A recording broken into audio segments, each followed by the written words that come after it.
I did some Go and I liked it. Golang? Yeah, Golang. Another language you're adding to your portfolio of developer skills. Well, let's not over-egg it. The backstory is, for a long while, I have been wanting to be able to scan snap packages, remember them, for vulnerabilities. And so, we know a snap is a bundle of software, right? And sometimes people don't update them. And it would be really good if you could scan them and see what's inside, what libraries are in there, figure out what versions there are, make sure there's no CVEs, all that kind of stuff. That would be a good thing. And so I've wanted to be able to do this for a while. And now, working at Anchor, we have tools that can do that, but couldn't do it to snaps. They could do the scanning and vulnerability scanning, but they couldn't do it to snaps. And that's the problem I wanted to solve. Okay, I'm curious because snaps at the end of the day are much like Docker images. It's a lot of the same technology that's in use. So what's fundamentally different that means you couldn't scan a snap when you could scan a Docker image? Well, the tools that we have, Sift and Gripe and Grant, are all built to scan OCI containers. And snaps are not OCI containers. They're SquashFS files. And so they're just not the same thing. It's like saying pkzip can undo zip files. Why can't it undo arg files? Right. I'm throwing my age out there with arg. I was banking on you saying RAR files there, but never mind. Yeah, sorry about that. Same thing. And so the problem is you just couldn't. Now you can unsquash a SquashFS file, a snap, and scan the resulting file system, but that's not great. And it doesn't jive with the experience of scanning a container. When you want to scan a container, you just point it at a container and it just pulls the container down and scans it, right? And I wanted that kind of experience. Well, there was an opportunity because we recently partnered with Canonical. And as part of that partnership, we had meetings with people on their security team to talk about, the security tool landscape and all that kind of stuff. And they said, hey, it would be really good if Sift could do scanning and generate an SBOM of all the things that are inside the various packaging formats that Canonical have, Snap being one of them. And Alex Goodman, who works on the Sift team, did that piece of work. He made it so that you could run Sift and then Firefox at stable, and Sift would go to the Snap store, pull down the Firefox snap from the stable channel, and then peer inside it and tell you what's in there. And that was quite a challenge because one of the things about snaps is they're compressed, which is good. But one of the things about them is they're compressed with different algorithms, and not all compression algorithms are the same. Yes, because I remember stuff coming out about this with people talking about the sizes of snaps and then, but you can use a more efficient algorithm which actually makes it smaller. So you might have one which is published recently which is using, I don't know, Z standard, and an old one which is using gzip or something. Z standard and LZO. Oh, there we go. Are the main ones, but yeah. And the problem is for us that Sift is Apache licensed, and the compression tools for unpacking the snaps are not in a compatible license. So Alex had to write his own implementation of the LZO decompression, which was fun in and of itself. Yeah, he's a smart guy. And he's currently on vacation and he completely deserves it. Anyway, he did that initial implementation that would catalog what's inside a snap. But what we didn't do is take account of all the different YAML files that get bundled inside a snap that detail what's in there in a structured way, rather than us just doing a directory listing and traverse all the files. And so the next time we had a meeting with Canonical, they were like, hey, that's great. Now can you understand all these YAML files? And there's lots of different YAML files and you need to understand them. And so that's the bit I was looking at, is understanding the structure of these YAML files so that we can read them, understand what packages were built into the snap or the snap was built with, and then we can report on that. So how much of the full picture do those files give you? Do they literally tell you everything, or do they tell you, here are the things that were specified, and then there were some other things which were probably pulled in as dependencies or whatever? It depends. Right. Because it depends how the snap was built. Right. Because some snaps are built in such a way that they don't actually have the manifest file at all. Because you can just literally squash a directory up, and that's a snap. Okay. As long as there's one YAML file, snap.yaml, that's the minimum viable snap is, and you can see that if you download my null snap that I made for lols in the past, it literally has one file in it, and it's the snap.yaml. So yeah, it can be a bit of a challenge, but if people use Snapcraft and they use Launchpad and, they use the standard tools, and Canonical do for all of their stuff. So that's reassuring. They're customer number one for this. So we should be all right. But it was quite interesting seeing the difference when you look at the metadata and when you don't, because Sift is pretty good at looking at a directory listing and seeing a bunch of libraries and going, yeah, I can pretty much figure out what those are. It does a bit of guesswork, but now giving it the metadata that was baked into the snap at the time when the snap was built means we can be a lot more accurate and a lot more precise about exactly what's inside the snap. And that's what everyone wants, because you want the precision of saying it's this package, this version, and probably came from this version of the Ubuntu repository or, wherever it came from. And my change hasn't landed as we write this. One of my colleagues is having to help me a little bit. But I got the thing started. I got the process started. And it was quite rewarding because my little prototype, I was able to point it at any old snap from the store and I could see the difference. Without the patches that I'd done, it would show literally everything as maybe a Python package. Like it looked like it was something from pip. Yeah. When in fact it was a deb that had Python packages inside it that had been put inside the snap. And so it was basically misidentifying some of the packages. And what we really want is none of that misidentification. We want to be confident and say, these are the packages that are in there, because then we can pass that to Gripe and Gripe can say, okay, that package is vulnerable to this CVE or that CVE. And that's the ultimate goal you want to get to, is being able to point Gripe or any other scanner at an SBOM generated by Sift from a snap and say, it is clean or it is not clean. And that's ultimately what Canonical want, because they want to have a capability for their customers to be able to use vulnerability scanners to have the confidence that there are no vulnerabilities in the software that they're either packaging or using. It was quite interesting to me because, as far as I'm concerned, Sift has always been about container scanning, but the development work that I did on Sift was quite small. And it's really just introspecting a YAML file and picking out the package names and the versions and the architectures and then representing that in an SBOM, which is just another document. So it's really just reading a document and converting it into another format and writing the document out. And most of the reading and the writing bit was already written by somebody else. All I had to do was just interpret it a little bit. But it was quite rewarding to get to a stage where it actually worked. I have been using macOS for 90 days and you'll never guess what happened next. Did you install Nix? I did that on day one. So I started my new job. Well, as we record this, it's more than 90 days, but I started my job 90 days ago.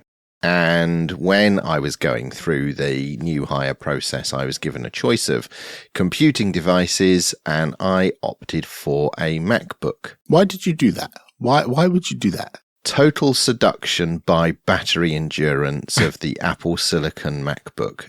Because yeah, that would do it. When I'm traveling, I don't want to be suffering with battery anxiety as I'm doing things. And the MacBooks just run and run and run. So that was the pivotal feature that made me choose a Mac. And to Mark's point, did I install Nix? Yes, that was the second feature, which is because Nix can run on any Linux and Mac OS, I could just take my configuration with me and bring all of my tooling over to Mac OS. So I thought, this is going to be fine. I will just be able to drop my stuff in on a Mac and I'll happily use a Mac. That was where I started from. So there's this dog emoji or GIF of flames around you and this is fine. I'm feeling like you're not happy with this. No, I'm deeply unhappy with this after 90 days. It's really difficult to sort of describe this, but there are enough differences between, there's so many things. Right, let's start with, first of all, like a Linux user space experience on macOS, right? So let's forget about the macOS user interface. Let's just talk about you're in a terminal. What tooling is available to you? Well, as we've touched on, thanks to Nix, I have the same tooling configured in the same way on macOS that I do on Linux. So if I'm in a terminal, all the same stuff is available. Everything's configured in the same way. I'm a very happy boy. But the problem is the user interface is not the curated desktop experience that I have for myself on my Linux machine. So everything about using the macOS front end is uncomfortable, unfamiliar, slows me down. Like, have you ever tried to take a screenshot on a Mac and remember the key combination for doing that? And why is it so bizarre? And why can I never remember it? Yeah, it's Command-Shift-5. How do you not know that? I do know it now, and it's rubbish. I can understand if you're in a heterogeneous environment where you have two machines and you spend 8 hours of your day on one platform, right, and 8 hours of your day on the other platform and the other 8 hours sleeping, then yeah, I can see switching between them is super frustrating. If you get one and that's your only machine, then you probably don't experience this. But because you toggle between two different platforms, that's the gotcha, isn't it? And I think this is you bringing the hammer to the head of the nail right there, is that I do use my Linux machines as much as I use the Mac. And I've got muscle memory built up over many years of using the Linux stuff. And you can do things to configure the Mac, but it's just the user interface is just different. Just switching between applications, copying, pasting information, bringing windows into foreground. I don't do the stacking window thing anymore. I use tiling window managers. It keeps my fingers on the keyboard. I don't swipe to change workspaces. I have quick hotkeys to move between the 8 workspaces that I routinely use. And I know which applications are going to be in which spots on those windows. And when I'm on a Mac, suddenly I'm like a toddler trying to learn how to tie shoelaces. So in the corporate environments I've been in over the years, there's usually a period of time after you get your company laptop that you can then request a new one. It's like a couple of years or 3 years or something like that. And you're saying 90 days passed. How did this go down? And when are you leaving that place of business? And what's your next job? They hand you your P45 straight away. It's interesting. So we have 2 new people in the UK doing IT support. That's convenient. And they started about the same time I did. So I got friendly with them. And Andy is one of them. And we were having a backwards and forwards chat about stuff when I was quite new. And in amongst that, he'd just received the framework laptop, well, is one of the options that you can have at ChainGuard. The correct option. Yeah.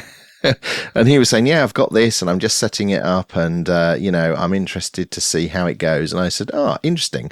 My friend from my podcast that I do has just got his framework and you might want to have a listen to this episode. So after he listened to that, he came back to me and said, you did know that there are Linux devices available when you joined, right? You didn't have to choose a Mac. And I was like, yeah, battery endurance, it'll be fine.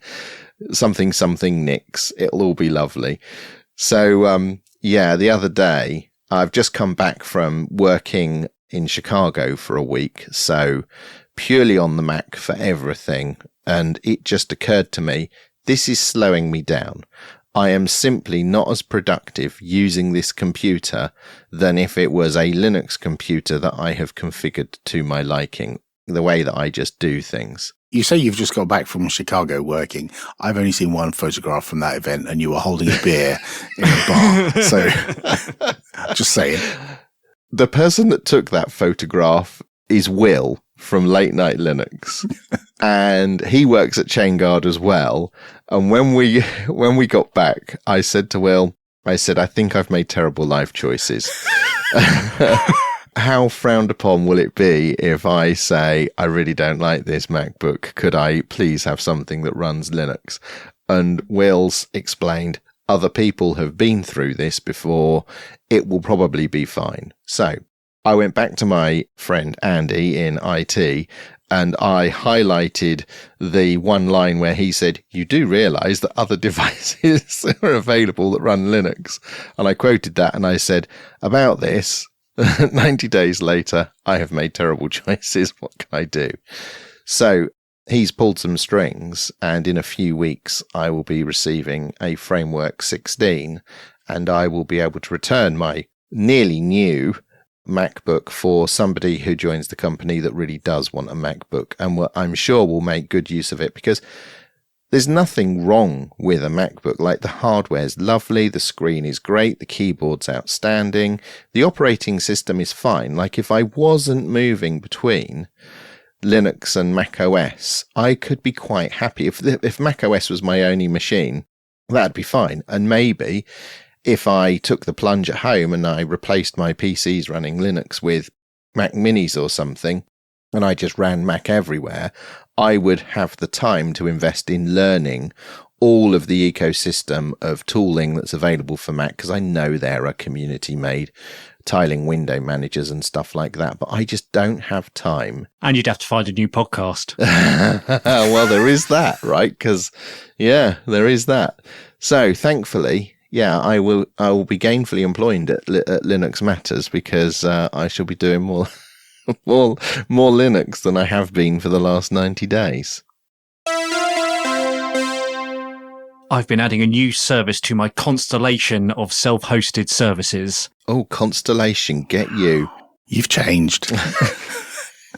I've discussed before that I run a Nextcloud server, and one of the things that lets us do is when we take a photo on our phone, it will do an instant upload of our photos to our server, so we don't lose anything, and we can go through every few months and sort of get rid of all the cruft that we don't want and keep the good stuff. Can I ask if you have a similar clause to our family, which is if you lose any family photographs, there will be sort of, disputes and consequences. Irrefutable. Yes. Consequences, yes. I think it's implied, yes. Right, okay. The few times things haven't been syncing properly, I have been dutifully informed and made to fix it. Okay, so this is a P0. Yeah, absolutely.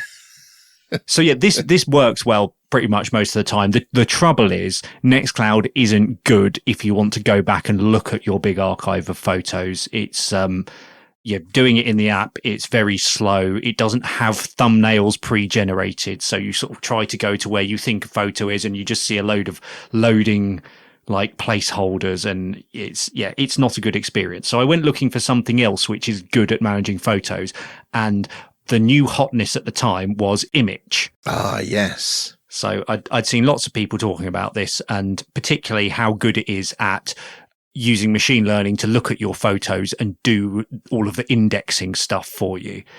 So I set this up in a Docker container alongside all of my other Docker stuff, and I mounted the directory where Nextcloud stores its photos on that container and pointed Immich at that. So you can tell it, you're managing the photos, but you can also say, use this external library and just index it.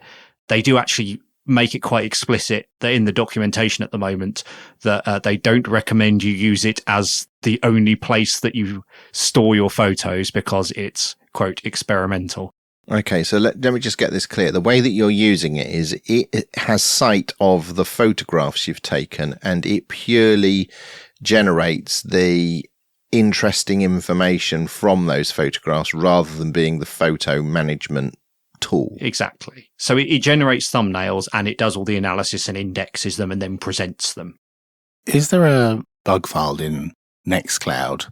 And is this a known flaw or like missing feature that it can't deal with large collections of photos and do the thumbnailing? Or is it just they don't plan to, it's not going to fix? Or did you not look at that and you just moved to something else? I didn't really look into it, to be honest. I figured it's been around long enough that if that was going to be a thing, it would be a thing by now. So yeah, one interesting point about this is that because I'm running Nextcloud in a snap, I had to do some snap abuse, I'm going to call it, to allow Immich to get at the files that Nextcloud writes, because the way that it sets up permissions to sort of the data directories for snaps, they are not expecting anything else from outside the snap to be poking around and trying to see what's in there. And in fact, if you try and change the permissions, they'll often just change it back. Am I guessing that the abuse you're referring to begins with mount and ends in bind?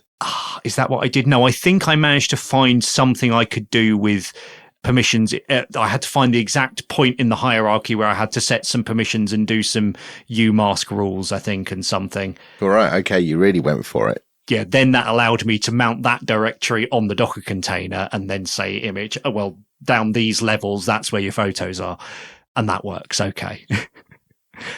So once you've done all this, it then has a secondary container that runs alongside the sort of web app, which is where all the machine learning stuff happens. So that spins away in the background and chews through all of your files. And it does things like face recognition. So it will pick up the people it reckons are in each photo, or at least the faces. It doesn't know them. It's not like Facebook where it knows everything about everybody as well. It's just, here are the faces I've seen, and you can put names against them, or you can just recognize them yourself and say, oh yes, that's the person who I want to see photos of. That's very interesting. I've experimented with Immich a little bit, and I know that my computing environment is very different from yours because you're running on a low-powered, repurposed Optiplex or something like that. So how did that whole AI ML image recognition work on your server? Pretty well. I mean, with the first big import, it takes a while.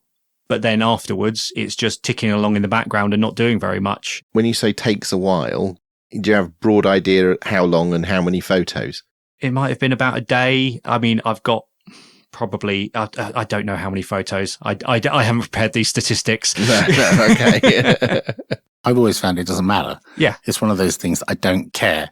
It's running in the background. I don't care when it decided that photo had a picture of my daughter in. At some point I wanted to, but I don't care when. Yeah. And I've never been in a hurry to do that. But yeah, I can see how, if it was weeks or a month, then you might be more interested. Yeah. Indeed. Yeah. Like if it's a day, it's fine. I was really asking the question because I'm surprised it did it at all. Yes, I was. The thing is, I knew this because I'd seen other nerds like me who are doing self-hosting on a Wise 2040 running Immich saying, oh, look, it's indexing all of my things. I wonder how long this is going to take. And then a couple of days later, oh, it's all okay now. So I was already prepared that it was going to work eventually. I feel like facial recognition is not as hard as object recognition. Like, search for a blue car, search for like Apple Photos is able to tell the difference between all of the cats we've ever had, and they're all black and white, right? So I think that's pretty clever. Whereas just being able to determine the difference between me and Claire is probably not that hard. So one thing that's interesting is I went to Paris about a month ago with some friends, and we went to Notre Dame, and my partner and I had been to Paris to Notre Dame before, and I was trying to work out how long ago it had been. So I thought, well, I've probably got a photo of that. So I opened Immich and I typed in Notre Dame, and it found a photo I'd taken last time I was there, and I could see when it was. That's brilliant. And then it gave me a load of other churches and cathedrals and stuff that looked a bit like it could be Notre Dame, but it had actually worked out, yes, Notre Dame looks like this, and this is a picture of it. It wasn't based on the EXIF tags that would have had your GPS location in. It could have been. I mean, I don't do that when I can't remember at the time, but I don't have that on to capture that on my photos. Okay. So not that. I mean, I may not have 15 years ago, granted, but these days that's not my practice. Right. But yes. That's rather cool. So I find this very interesting about the face recognition, or rather the person recognition, because I have deliberately kept my photographs out of platforms that can do that for you, because I've always worried about, well, is there going to be any data seepage? Who else or what else has got access to this, like facial recognition information? And this was why I was looking at Immich as well, because I thought I've seen Alan show me these clever things where he says, like, cat holding a blue ball, and you just get photos of cats holding a blue ball. So I wanted to have those facilities, and that's what I was looking at Immich for. Was that a driver for you setting up Immich? It wasn't primarily that. The other thing that it does, which I really wanted, is it does a daily memories thing where it will show you today, a year ago, 2 years ago, and whatever it's got photos for. So particularly the fact that most of my photos are of my daughter from the last 5 years, we can go back and say, oh, how did she look a year ago, 2 years ago when she was a baby? And that's fun for us and fun for her. Yeah, that's cool. One interesting thing is that some of this stopped working a few weeks ago. We opened it up and it's like, oh, it's not showing that. And also it's not actually indexed anything. Stuff's going into Nextcloud, but it's not being indexed. And then I went to have a look again today before I spoke about this, because I thought maybe I should try and fix that. And it was fixed. And I think this is part of my slightly funny Docker setup where I've basically got a script which runs Docker Compose up once a week to pull the latest containers that have been published and restart them all. And occasionally I get things like this where it will pull a new version and something will be broken. And then I'll be like, oh, right, I'll get round to that. And then by the time I get round to it, there's already been a new version published. See. And so you had a broken version of Immich for a period of time and now it's fixed again. Yeah. So yes, I'm pleased in hindsight that I set all that up.